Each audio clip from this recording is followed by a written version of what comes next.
But 5 years later, the Middle East can no longer boast a united Arab republic.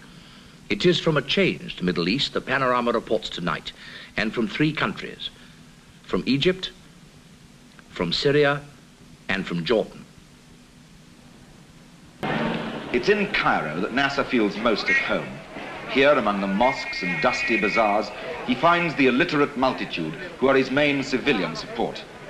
While these people still idolize him, he feels safe in alienating the propertied and professional classes. The masses see him as their savior and overlook the fact that so far he's been able to do little to improve their way of life.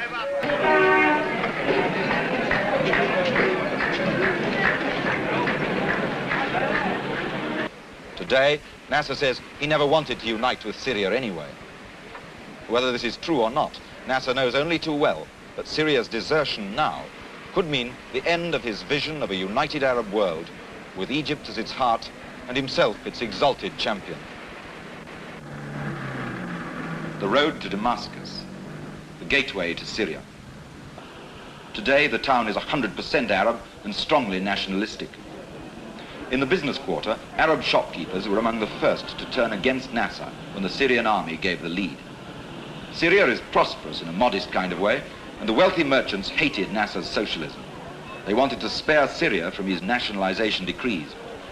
Apart from the army, the lead in the anti-Egyptian revolt was taken by these propertied and business groups. The revolt against Egypt caught on, and it wasn't just the soldiers or the moneyed men who effaced the portraits of Nasser and his important state visitors, which had plastered the city as they do in Cairo. Nasser may still have friends among the young intellectuals, but for most people in Damascus, he's looked on now as a would-be colonialist.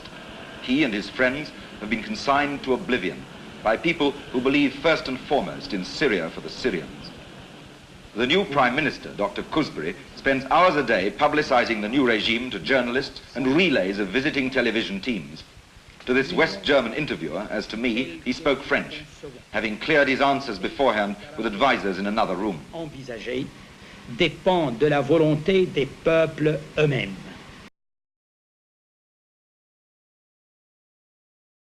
To politics, being one of the few men the soldiers could find who was uncontaminated by the past. Outside in the streets, the flags of the old Syria proclaim the putting back of the clock. The same may be said of many of the new ministers. Mustafa Kouri, Minister of Communications and Public Works, is a civil engineer, quite new to political life.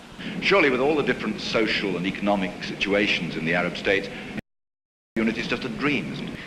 Union should be between peoples, not between, between the whole people of Syria and the whole people of Egypt. It's not, the union should not be bound with one man, and one man cannot be he cannot be alone the only aspect of the union. It was the regime of Nasser who was wrong. We could never understand dictatorship as a solution, neither for Arab unity nor for economical and social development. Behind the new ministers is the power of the army. The army hates to be photographed, and these shots had to be sneaked when no one was looking. For those soldiers are never far from the center of Syria's politics, they don't like people to say so.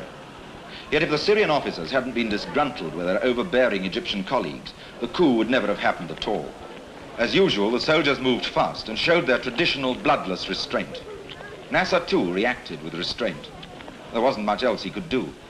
But for how much longer can he take his devastating snub lying down?